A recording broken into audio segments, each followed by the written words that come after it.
Being the top dog of any motorsport requires an intense amount of knowledge, effort, and time.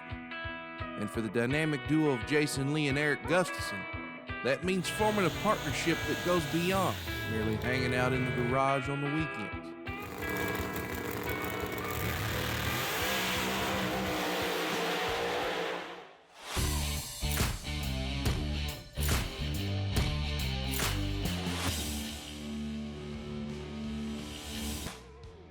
So who exactly is Jason Lee, and how did he rise to become the top man in radio racing? We had the chance to catch up with Jason Lee during February's Lights Out event. I'm Jason Lee, multi-time drag radio, NMRA and NMCA drag radio small tire champion. Have a very unique opportunity to drive the quote-unquote lard machine here.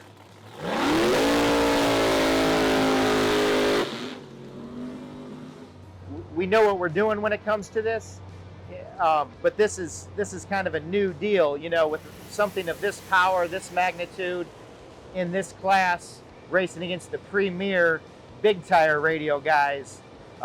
This is something new for us, but that R5 system really, you know, really gives us an advantage, I believe, over the competition. It makes it easy on us.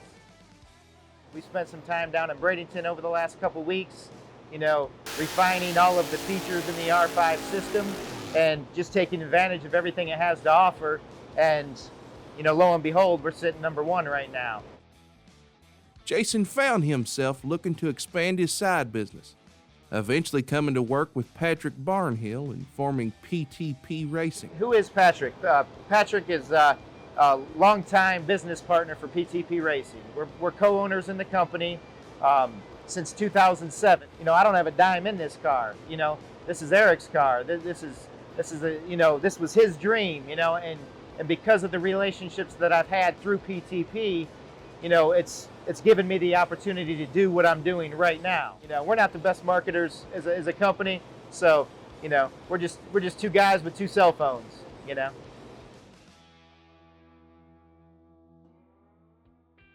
And an unfortunate tragedy struck, forcing Jason to hop in the driver's seat. As far as the first time I drove this car, the first time I actually drove this, I believe was in Joliet, Illinois. There, we had a pretty much a real bad situation with a crew member. He actually passed away in the hotel room, which was absolutely, like, terrible. Eric was driving the car that weekend, and he was at the hotel, you know, just stunned, you know, and so we just made the determination at that point, like, you know, Jason, you know, you fit in my gear, I can make it work, you know.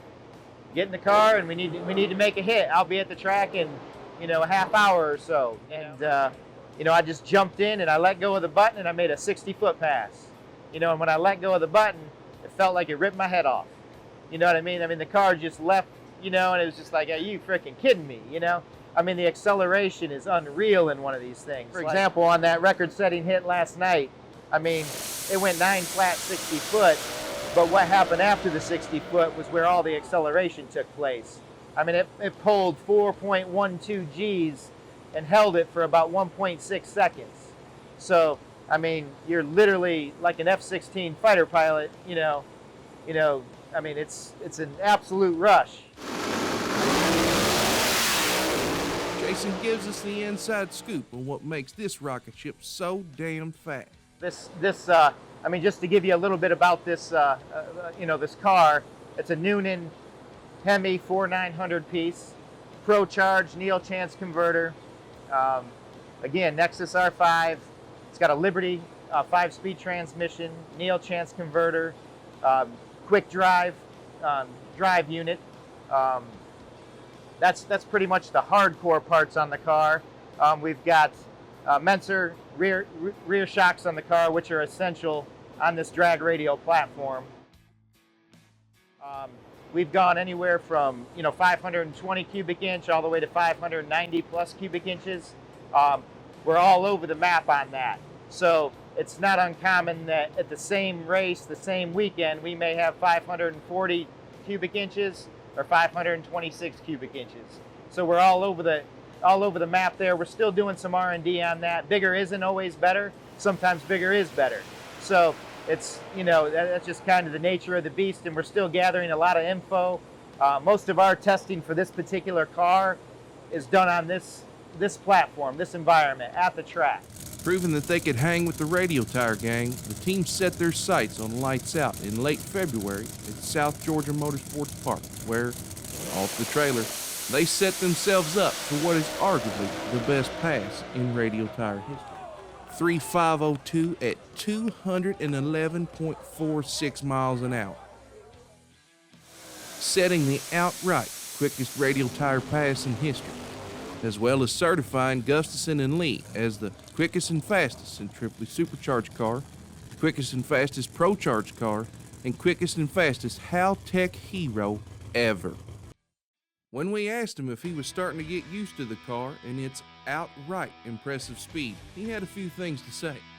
After several hits, that begins to feel slow, and that's what's kind of unique about this stuff and I can see why people want to progress, through the classes. Start with, as I did, drag radio, and then you go to like Pro 275, and then you go to, Radio versus the World, and then pretty soon you're talking about wanting to run Top Fuel or Funny Car, because everything's slow, as you get used to it. After you make a couple hundred hits in one of these cars, it feels like you're in the minivan on the way to the grocery store. It just really does. It doesn't look like that from the stands, but it truly does. And some of the faster hits feel like the slowest hits. So it's kind of weird, And while Jason and Patrick of PTP Racing are well known for their tuning abilities, they were mightily impressed with the Nexus R5's massive tech upgrades over their existing Elite 2500T. So the cars ran, completely different from big tire to small tire. And from a tuner's perspective, there's a lot of things you got to be able to keep straight so you don't get crossed up, to maximize and get everything out of the car. The Haltech R5 system allows us to do that. That system pretty much controls every aspect of what's on this car. It controls the shocks, it controls the shifting, it controls fuel that's inserted into the car through the injectors, and some classes we're allowed to actually use spray bars and things of that nature. It controls that. It controls the lockup converter. Obviously all the torque management features that are all wrapped up into this system. We pretty much have eliminated the race pack altogether on this car and just depend on the Haltech for every single aspect of it. So when we talk about an all-in-one system, the Nexus R5 gives you that.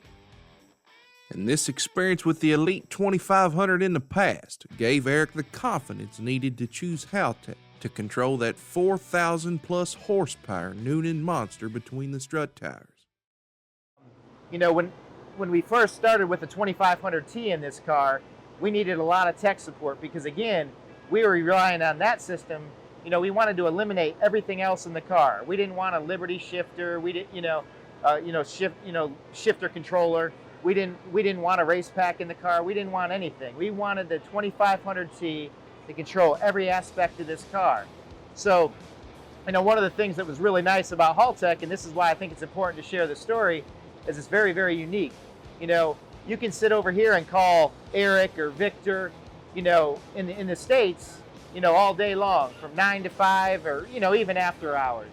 But then, you've got your contact list, Mitch and several people overseas in Australia that when the States aren't working, Australia is. When Australia is working, the States aren't. So it's basically 24 hours tech support if you got the right contacts. And being a good dealer for Haltech, we're fortunate enough to have those correct contacts. But we were able to work through several things, at 9 o'clock at night with Mitch, in the 2500T, and when we converted over to the R5, the Nexus system, and he was able to help us work through those things when the system was new. He'd log into it every single pass, after the pass, that's tech support like none other. And that was imperative to get us to do every single control mechanism inside that car and inside the ECU. So I would say most of my stories, with Haltech to this point, with the exception of maybe this one here shortly, if I start getting out of control here, but I mean, I'm holding back, but they've all been serious, but they've all been good, I mean, they've all been excellent. I mean, it's, this is a thing that, it's just a company that has tech support like none other. It's got product like none other, and I think this car is an example of your company and ours.